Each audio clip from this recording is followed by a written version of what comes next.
Okay, let me start. Thank you for joining my Buddhism meeting today. The topic I'm going to talk about may be a bit scary to everybody, but some people might be very curious or interested to know. So what I'm going to talk about is what happens after we die. Actually, this question had been raised by my mother, but I didn't have the chance to talk to her at that time, so it is to my regret. So this is why I'm sharing what I know and what I've found out, and I'm going to share with everybody. Okay, let me start. What happens after we die? Interesting question, right? Albert Einstein said, life is energy, and that's all there is to it. So life is only energy. Energy cannot be created or destroyed. A lot of scientists know about this. It can only be changed from one form to another. This confirms our Buddhist theory that life is eternal. Yeah, after we die, our spirit or our energy will go back to the universe, and when the right circumstances come, then we will be reborn, but not as the same person, but in a different form of life. Now, which form of life will we become depends on what we have done in this lifetime. Okay, so and then what happens to our energy after we die? In many cultures and belief systems, there is a prevailing notion that the energy within our bodies get onto a great journey. Some suggest that the soul ascends to a spiritual realm, finding comfort in the company of a higher power. Upon the passing of a human being, the body undergoes a transformation, breaks up, and returns to the basic elements, which are earth, water, fire, air. So everything in the universe is made up of these elements. This is why we say we are part of the universe. This is a reminder that we are all connected to the cosmos, and in death, we return to the universe. The energy within us, a vital force that brings to life our existence, becomes an identical part of the greater cosmos energy. This perspective aligns with the scientific understanding that energy is neither created nor destroyed, but rather transforms from one state to another. The energy within our bodies merges with the vast cosmic energy back into the universe. Our energy becomes one with the cosmos. Now, what is the Buddhism's view on death then? Buddhism compares living and dying to waking and sleeping. We die when we are old or sick, or it may be because of an accident. Although the physical body decays when we die, we believe the essential part of us, that is our energy, re-emerges with the universe. And when the time is right, we come back refreshed. Sensei uses an analogy that describes our life at birth as being like a wave that rises on the ocean. When we die, it is like the wave sinking back into the ocean. But the water doesn't change or doesn't disappear. And with new energy, the wave emerges from the sea again. Then our attitudes and beliefs regarding death have a great influence on our approach to life. Why are we born? Why must we die? What value can we create from this existence? It was from the search for answers that Buddhism came into being.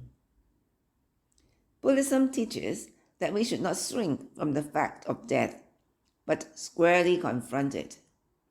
It is the awareness of death that compels us to examine our lives and to seek to live meaningfully. Death enables us to treasure life. It awakens us to the preciousness of each shared moment. In the struggle to cross the sorrow of death, we can forge a joyful treasure of strength of our being. Through that struggle, we become more aware of the dignity of life and more readily able to emphasize with the suffering of the others. From the Buddhist perspective, life and death are two faces of a continuum. Life does not begin at birth, nor end at death. Everything in the universe, from invisible bacteria in the air to great swirling galaxies, passes through these phases. Our individual lives are part of this great cosmic rhythm.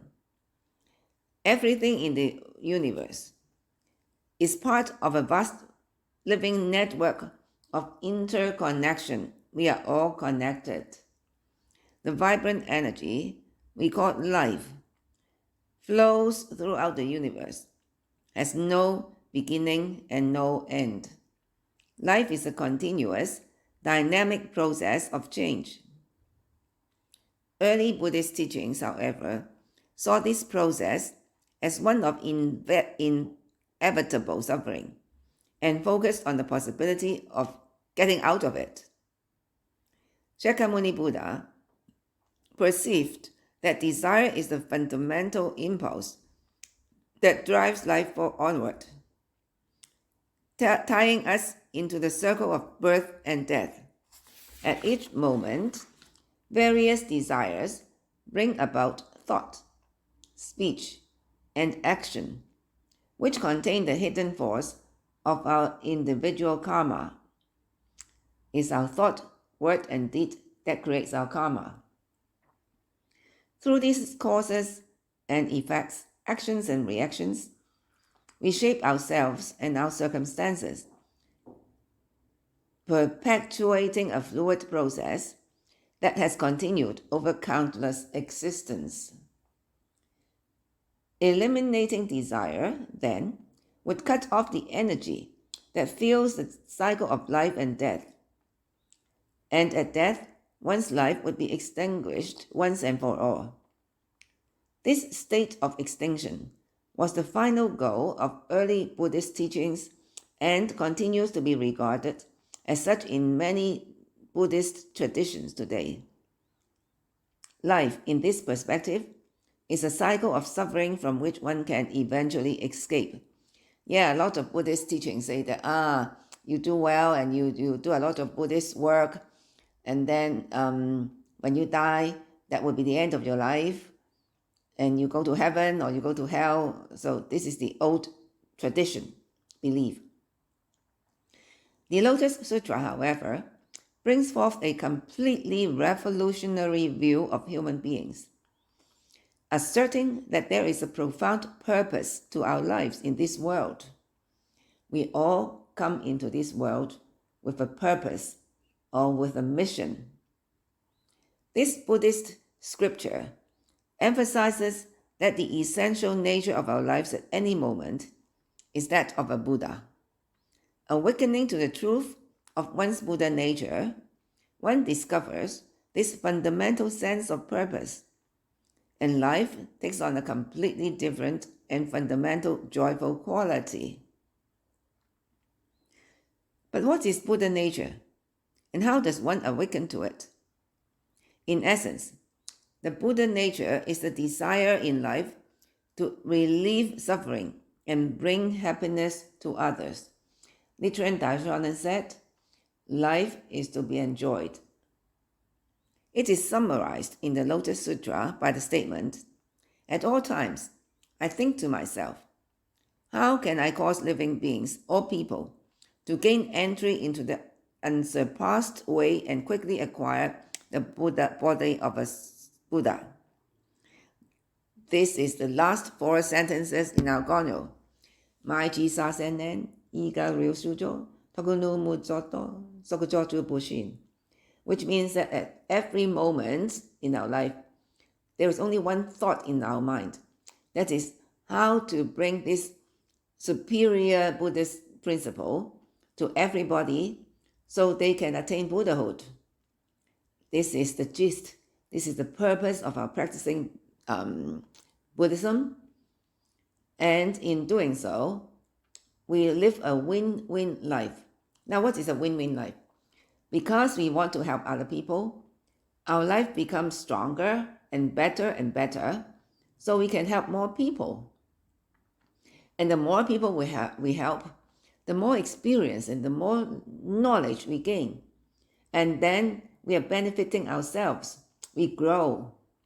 And the more we grow, the more extensive our knowledge and experience become, the more people we can help. So this is a win-win situation. In helping others, we are helping ourselves.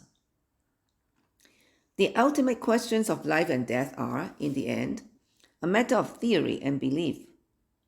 What matters is how we live, our awareness of life, of life's preciousness, and the value we are able to create. Most of us tend to imagine that there will always be another chance to meet and talk with our friends or relatives. So it doesn't matter if a few things go unsaid. But to live fully and without regret is to extend oneself to others to the utmost, bringing one's full being to the moment with the sense that it may be one's last encounter. This is why I would encourage everybody to say what you want to say to other people. I mean, good things. Well, of course, you can voice your disappointments or your disagreement, but just say it. So that say it as if you will not be able to see that person again. This is why I always tend to say to my children, thank you very much. I really like what you have done. I like what you have done to me, what you have given me, and I'm very happy. I will always do that to everybody who has been nice to me, because who knows? We don't know what is going to happen in the next moment. So say it when there is a chance. The Lotus Sutra's view of life and death is one that continually opens our awareness to those with whom we share this life, urging us to develop rich and contributive lives. When we take action for the happiness of others, we feel a renewed energy and a sense of connection to our deepest essence. As we continue in these efforts over time, our lives acquire an increasing sense of expansiveness and strength. In this way, we bring forth the most positive aspects of our humanity and create a treasured existence together with others. I remember in our chanting meeting Tuesday last, I was able to find guidance by Sensei.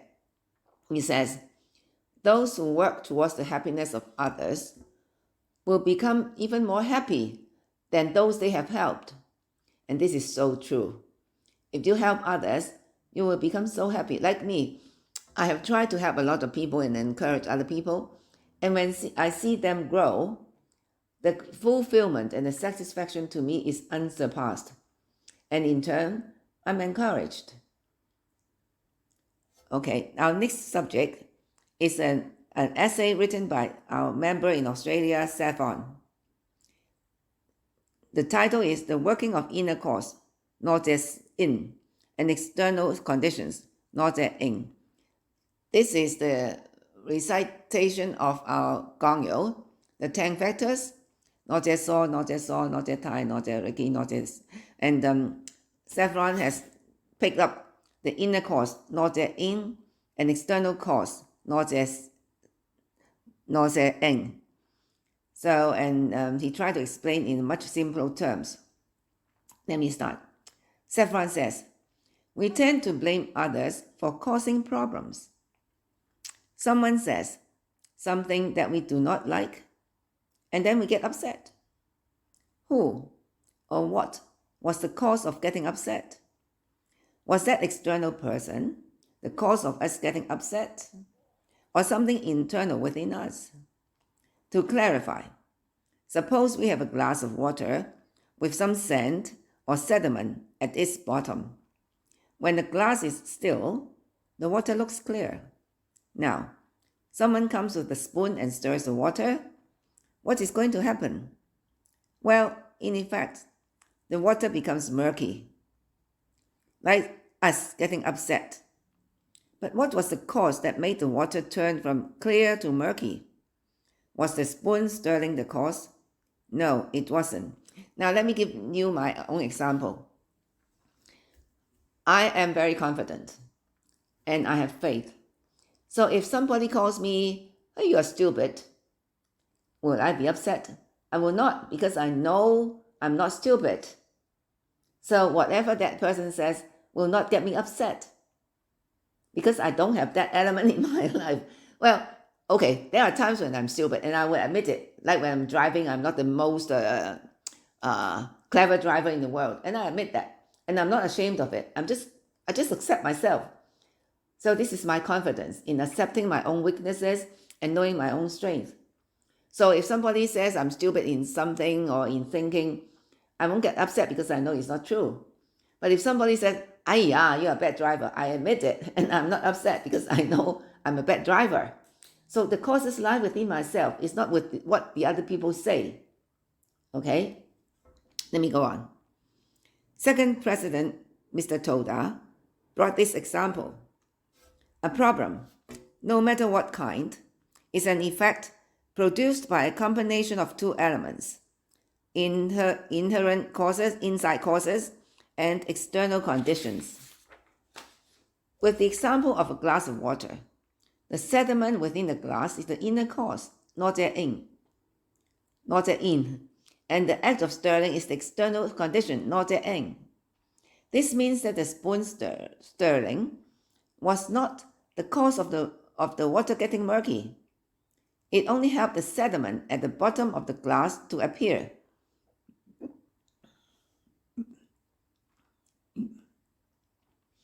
The spoon is not to blame for the already existing sediment. No matter how hard you stir, if there was no sediment within the glass in the first place, then the water will remain clear.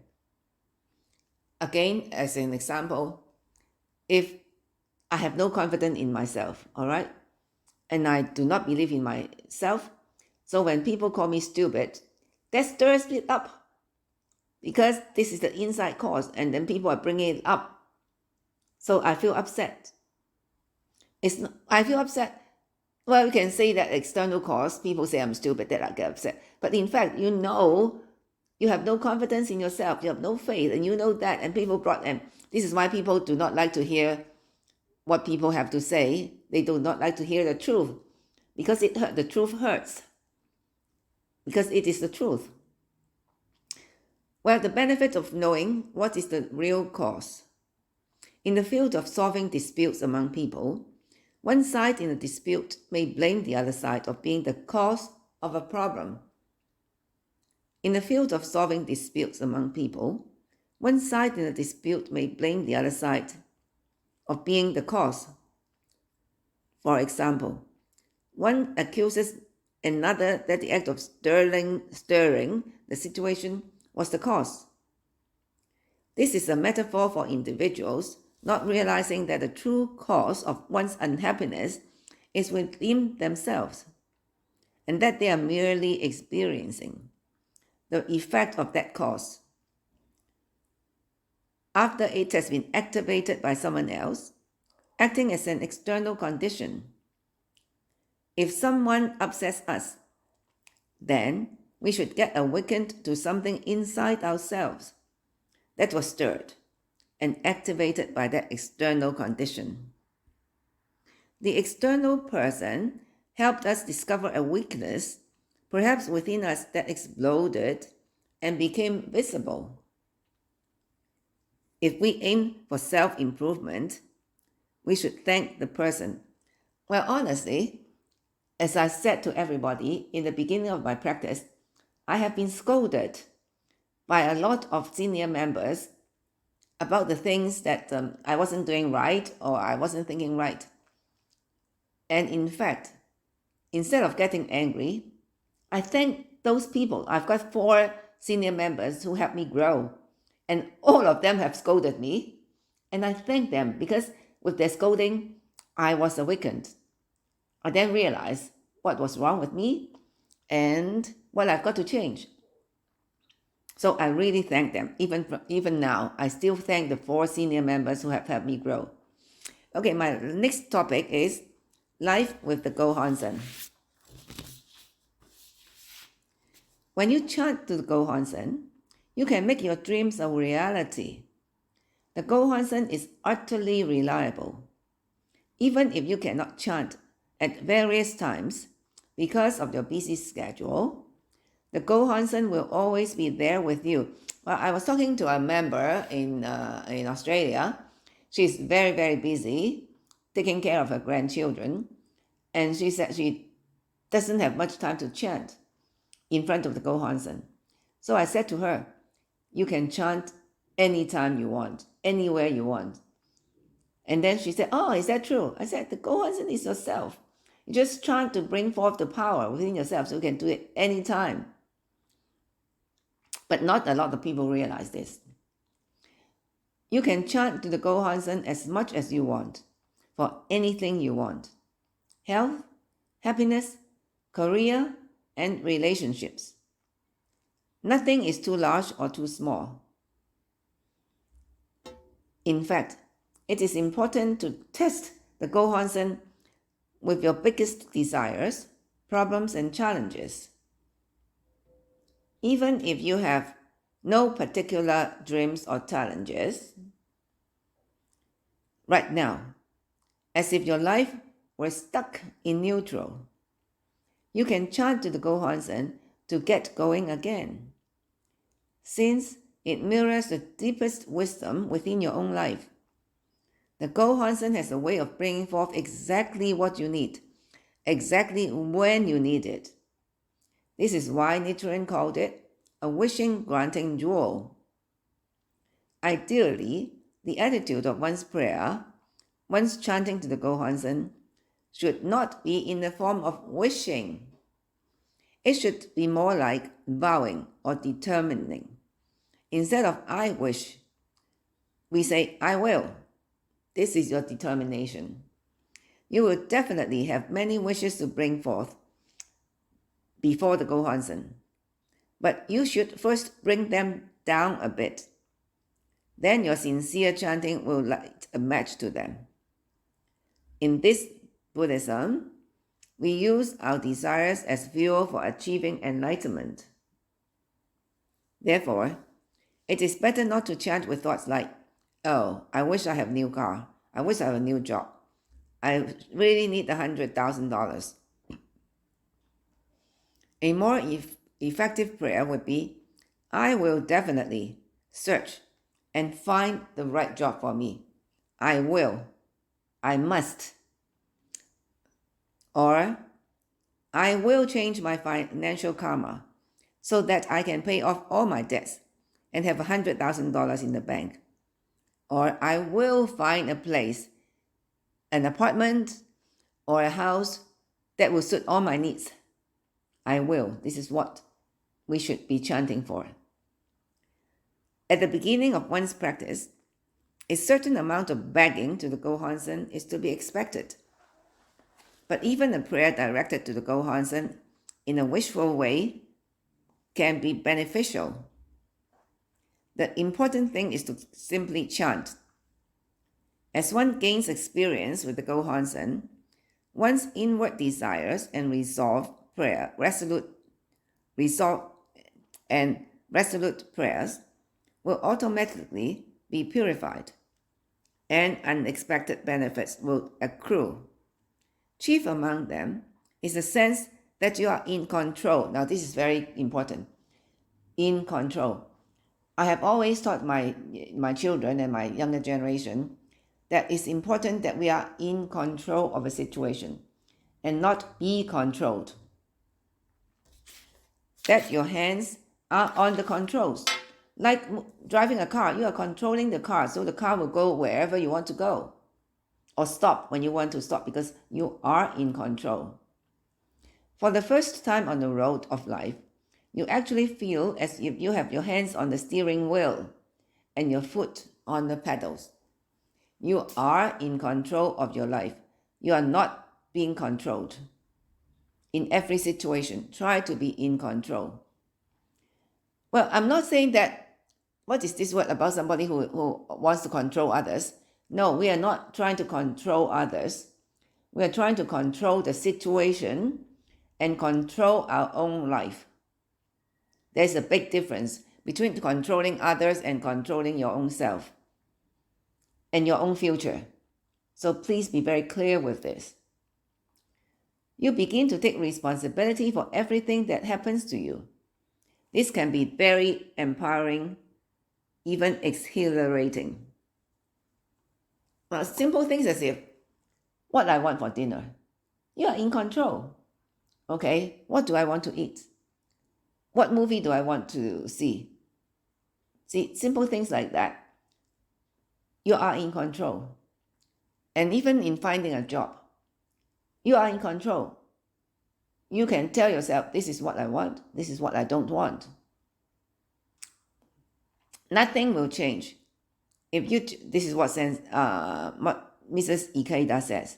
Nothing will change if we just worry about our situation or complain to others about it. But when we sit in front of the Gohonzon and chant Daimoku, everything in the direction of hope, progress, and victory.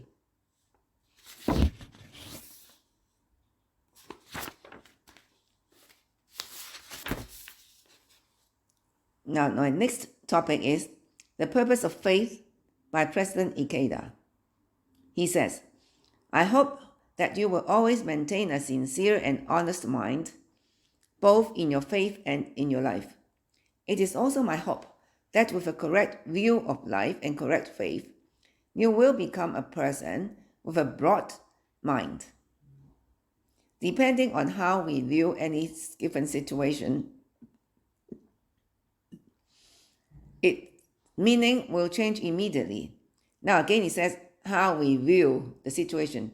This is another way of saying we are controlling the situation by how we see it. Can we not say that faith is the inexhaustible source that gives us the ability to accept all events in a constructive manner? This is the Buddhism saying of turning poison into medicine. Accept all events and turn it into a constructive manner. At the same time, no matter what bad changes lie in our path, with Ichinen as one's steering wheel, our lives will unfailingly go in the proper direction. Such is the function of the mystic law. In order to bring hope and joy to others, one must feel hope and joy oneself.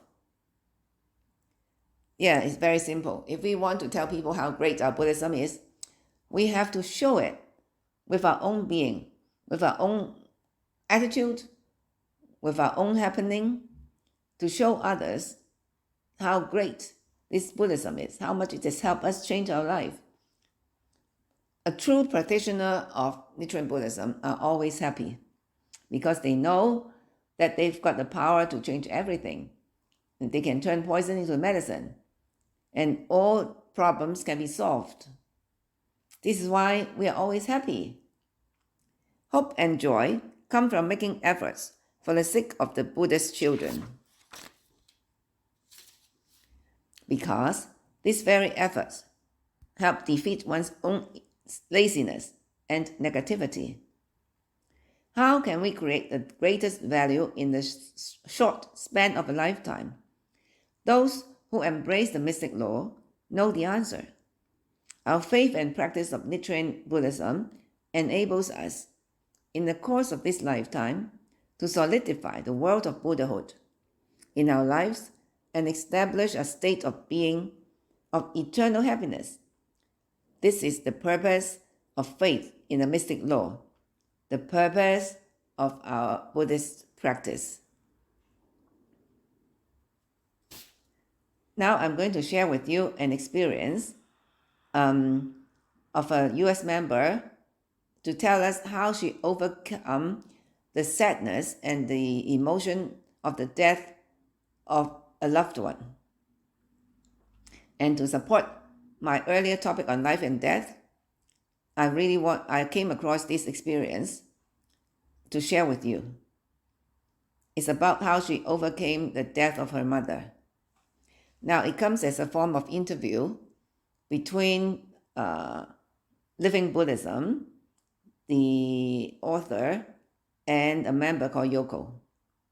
A question. Thank you for speaking with us today, Yoko. You credit your mother and grandmother as two of your greatest role models. Tell us about them. Yoko says. Thank you.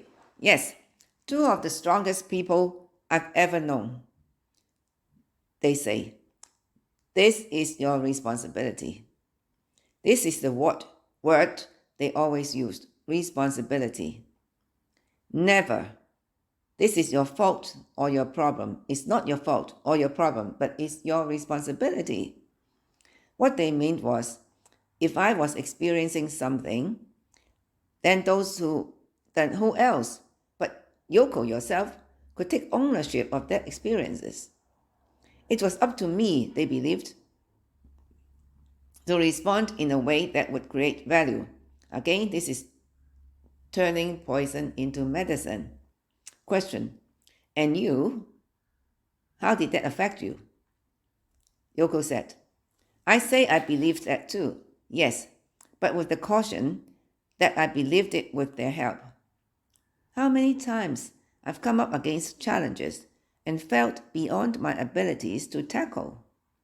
And how many times they spurred me on saying, don't give up. Go to the Gohonzon. Chant Daimoku. Question. Can you give an example? Answer. I never thought I had any issues with confidence. Ask anyone who knew me growing up. But just because something is not apparent doesn't mean it isn't dormant in your life, waiting to be activated by external conditions. Now, this is what we just talked about, not as saw, not as in, cause and effect. In 2011, at 27, I took on young women's leadership for Chicago Zone, and this responsibility stirred up an enormous amount of self-doubt. Suddenly, the question, can I lead, was at the forefront of my mind. And the answer that came roaring from the depth of my life, hidden from me until then, was a resounding no. She thought she was very confident, but when the situation came, the confidence was gone. And she said, at work, I began to feel that everything was beyond me. And my environment reflected my total lack of confidence. The turning point was at a dinner in 2012 with my colleagues. I remember hearing laughter from a nearby table and, without evidence, concluded it was directed at me. I thought they were laughing at me. Stepping outside, I pulled out my phone and dialed my mother, ready to tell her again that I was giving up, and I remembered what Sensei said. Now is the time for you to greatly expand your state of life and begin your real struggle for Kozen Rufu. Please challenge every difficulty earnestly and try to embrace everyone around you warmly. Laugh off any unpleasantness you encounter and forge ahead boldly, with confidence, joy, and optimism.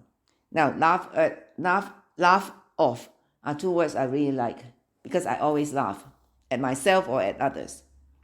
Question. How did things change from that moment on? Yoko said, I'll be honest. It took time for this guidance to make its way from my head to my heart. It seems 10,000 miles between the two. From that day on, though, whenever someone laughed at me at work, I'd remind myself of Sensei's guidance, determined to do my best and be second to none in responding with respect. Remember what I said about people say about me?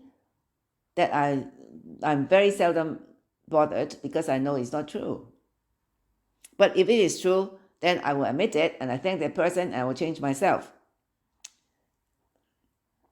Sensei's laugh it off guidance made its way to my heart and eventually into my workplace. It was no fake it until you make it strategy. My smile, my laugh, when they came, were real, and being so, had real power to transform my environment. It's simple to say that when you are happy, you make other people happy. By the time I moved on from that job, the colleagues I'd once seen as adversaries had become fierce allies. I'd become capable, yes, but most importantly, I solidified faith in my ability, as Sensei says, change any suffering or hardship into a source of joy, regarding it as a means for forging and developing ourselves. Question or comments? This sounds like a rock-solid foundation. Yoko said, I certainly thought so.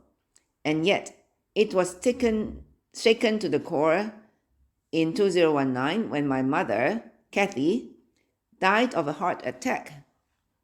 I was in the midst of planning SGI activities when I got the call.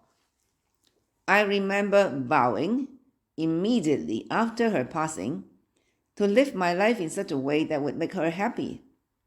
And I remember sharing with others my determination to transform even this suffering into a source of benefit for myself and others around me.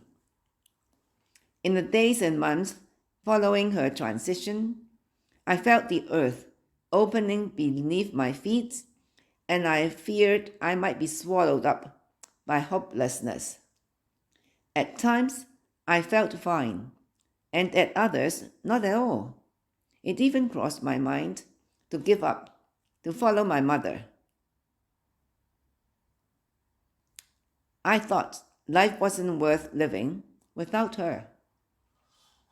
The thing was, though, because I was so involved in the SGI activities, I always had something to do, some responsibility to act on, someone to encourage, a meeting to support, a study presentation to bring together.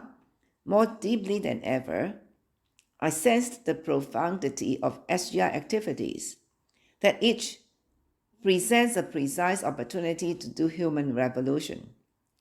In my case, activities became the battleground to confront and transform the despair that had come from roaring up from the depths of my life.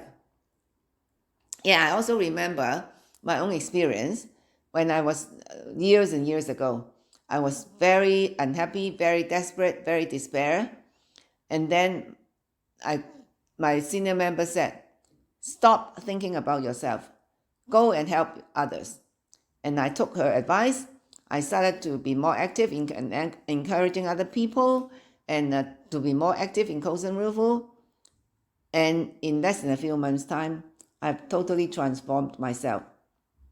When I was at the bottom of my life, I have very low self-image, to be honest. I didn't believe in myself. But when I was when I was encouraging others and then saw all the happiness from my encouragement, happiness in other people, I started to gain confidence in myself, and I elevated, and I was happy, and I looked the best. So, question, what did this process look like? Answer, the grief came in waves. 6 months after my mother's passing, I was working from home, alone in pandemic isolation. My grandma had traveled to Panama to visit family just before the coronavirus pandemic and was effectively stuck there, thousands of miles away.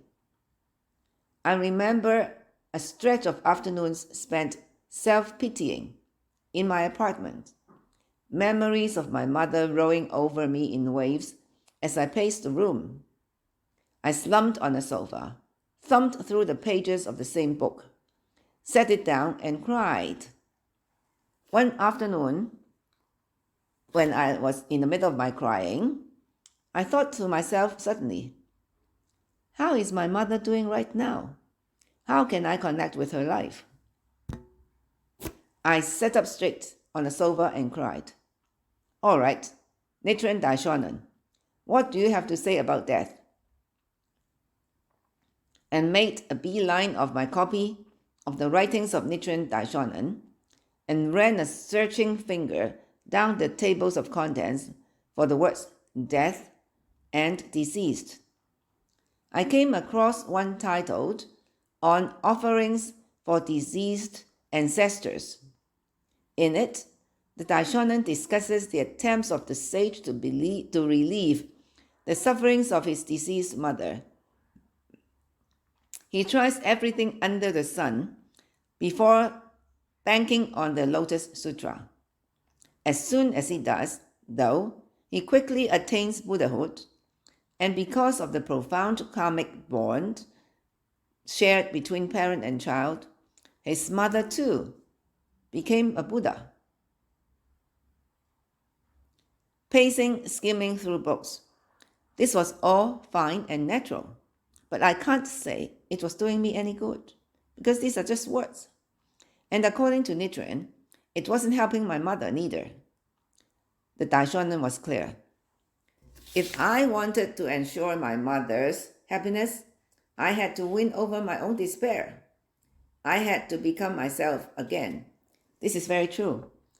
You cannot make other people happy when you are unhappy. You want to make people happy, you should be happy first.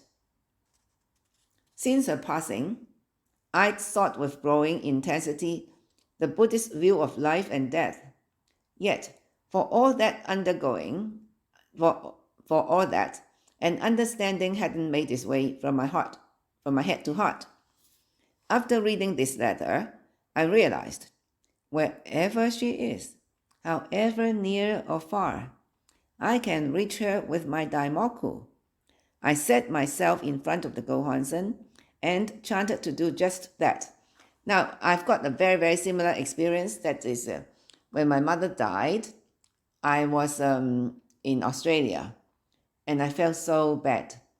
For 6 months, I was really down because I blamed myself for not being with her when she was alive and not having time to speak to her and explain to her about Buddhism. And I felt so bad. It was my sense of guilt. Until I realized that just because she has passed away doesn't mean that my connection is broken. I can still connect because I learned from Buddhism that we are all connected. Even if her body part is not there, her essence and her energy is still there. We are still connected. And this Buddhism teaches that whatever good things we do in Gohonzon Rufu, the benefit goes up 7 generations and go down 7 generations. So my mother has not left me. I'm still connected with her.